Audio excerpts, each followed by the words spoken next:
নমস্কার বন্ধুরা, পৌরাণিক কথায় আপনাদের সবাইকে স্বাগত।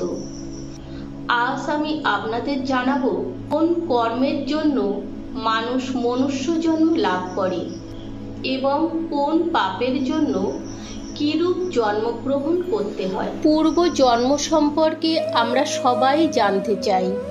প্রত্যেকটি মানুষই জানতে চায় সে আগের জন্মে কি ছিল এবং এর পরের জন্মেই বা সে কি হবে, আর কোন কর্ম করলে কোন পশু কিংবা কীট রূপে জন্ম নিতে হয় এবং কোন কর্ম করলে পুনরায় মানুষ রূপে জন্ম নেওয়া যায়, এবং সর্বোপরি কোন রকম কর্ম করলে স্বর্গপ্রাপ্তি হয় এবং আত্মার সঙ্গে পরমাত্মার মিলন হয়।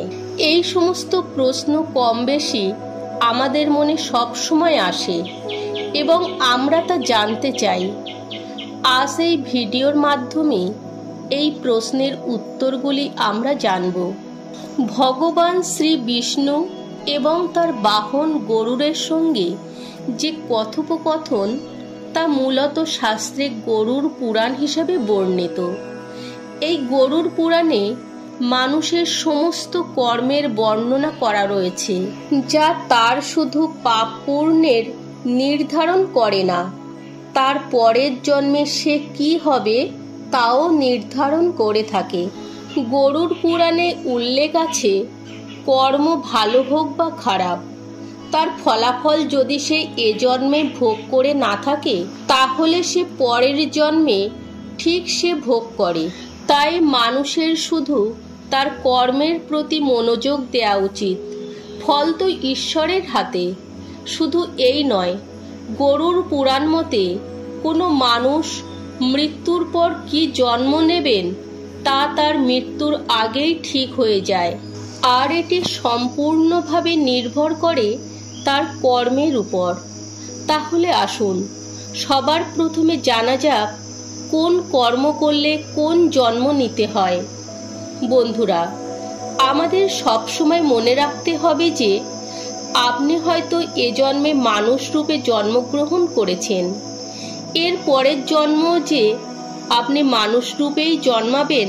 গরুড় পুরাণ মতে যারা ভালো কর্ম করে থাকেন তারা কেবল মনুষ্য জন্ম পেয়ে থাকেন, শুধু এই নয়, কিন্তু এমন প্রাণীও রয়েছে যারা নিজের কর্মের কারণে 84 লক্ষ যোনিতে জন্মগ্রহণ করার পর সর্বশেষে মনুষ্য রূপে জন্মগ্রহণ করে থাকেন। গরুড় পুরাণ থেকে আমরা জানতে পারি, একদিন সমস্ত ঋষিগণেরা মহর্ষি বেদব্যাসকে জিজ্ঞাসা করলেন, কোন কর্ম করলে কোন রূপ প্রাপ্ত হয়। বেদব্যাস তখন জানালেন, যে ব্যক্তি মহিলাদের অপমান করেন, তাদের লাঞ্ছনা করেন, তাদের ভয়ানক কষ্ট ভোগ করতে হয়, এবং যারা নিজের স্বামী বা স্ত্রী থাকা সত্ত্বেও তাদের ছলনা করে পরস্ত্রী বা পরপুরুষ গমন করেন, তাদের পরের জন্মে এক এক করে নানা রকম পশু পাখি রূপ জন্মগ্রহণ করতে হয়। মহর্ষি ব্যাসদেব আরও বলেন, প্রত্যেকটি মানুষকেই মহিলাদের সম্মান করা উচিত, আর যদি সে সম্মান না করেন তাহলে সে সর্বপ্রথম নেকড়ে রূপে জন্মগ্রহণ করবে, তারপর সে একে একে কুকুর, শিয়াল, সাপ, কাক, বক রূপে জন্মগ্রহণ করবে। ব্যাসদেব আরও বললেন, চুরি করা হলো মহাপাপ। সেটা সোনা, রূপা বা যে কোনো জিনিস চুরি করা সব সময় পাপ হিসাবে গণ্য করা হয়। যারা চুরি করে থাকেন তারা এ জন্মে যদি ফল নাও পেয়ে থাকেন তাহলে পরের জন্মে ফল অবশ্যই পেয়ে থাকেন। মহর্ষি ব্যাসদেব আরও বললেন, যদি কোনো ব্যক্তি বিনা অপরাধে কাউকে হত্যা করে থাকেন অথবা জঘন্য অপরাধ করে থাকেন তাহলে তাকে পরের জন্মে গাধারূপে জন্মগ্রহণ করতে হয়। ব্যাসদেব আরও বলেন, গুরুদেবের সঙ্গে যে মিথ্যা কথা বলে মৃত্যুর পর সে কাক, বক, শৃগাল রূপে জন্মগ্রহণ করেন। জেনে শুনে যে বাচ্চার জিনিস চুরি করে খায় তিনি বেজি জন্ম গ্রহণ করেন। জেনে বুঝে যে চিনি চুরি করেন তিনি মৃত্যুর পর পিঁপড়ে জন্ম লাভ করেন। যিনি সুগন্ধি তেল চুরি করেন তিনি ছুঁচো জন্ম লাভ করেন। ভাইয়ের পত্নীকে যে সবসময় কটূক্তি বা অত্যাচার করেন মরণের পর তিনি গিরগিটি জন্ম লাভ করেন। অন্যের ঘরে যে ঝগড়া বাঁধায় অবশ্যই মশা জন্ম লাভ করেন। অন্যের ঘরে যে ঝগড়া বাঁধায় অবশ্যই তিনি মশা জন্ম লাভ করেন। মহর্ষি ব্যাসদেব যখন এই সমস্ত কথা বলছিলেন তখন একজন ঋষি জিজ্ঞাসা করলেন, মনুষ্যরূপে জন্মগ্রহণ করতে গেলে কোন কর্ম করতে হয়? তখন ব্যাসদেব বললেন, গরুড় পুরাণ অনুসারে যে কোনো প্রাণীকে 84 লক্ষ যোনিতে জন্মগ্রহণ করার পরে মনুষ্যরূপ ধারণ করেন। তবে কোনো ব্যক্তি যদি একবার মনুষ্যরূপ জন্মগ্রহণ করার পর যদি সে ভালো এবং সৎকর্ম করে থাকেন তাহলে সে আবারও মনুষ্যরূপ প্রাপ্ত হতে পারেন।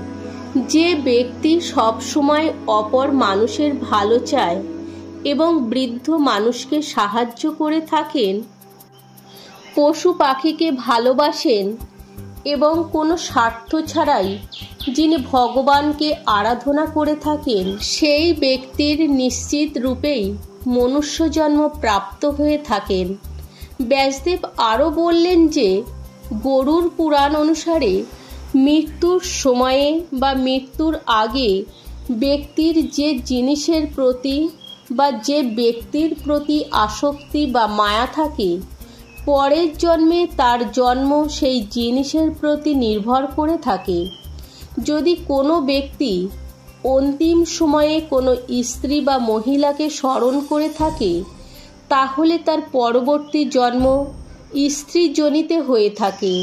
অপরদিকে কেউ যদি কোনো জীবজন্তুর কথা স্মরণ করে থাকে তাহলে তার পরবর্তী জন্ম সেই রূপ হয়ে থাকে। আর যারা মৃত্যুর সময় ভগবানকে স্মরণ করে থাকেন তারা স্বর্গ লাভ করে থাকেন। এই জন্যই শাস্ত্রে সবসময় বলা হয় মৃত্যুর আগে সবসময় ঈশ্বরকে স্মরণ করা উচিত। সেই জন্যই এই মনুষ্য জন্ম গ্রহণ করে আমাদের সবসময় আত্মবিকাশের পথ বেছে নেওয়া কর্তব্য। তাহলে বন্ধুরা আজ এই পর্যন্ত। দেখা হচ্ছে পরের নতুন কোনো ভিডিও নিয়ে। তত সময় সবাই ভালো থাকবেন, সুস্থ থাকবেন। হরে কৃষ্ণ।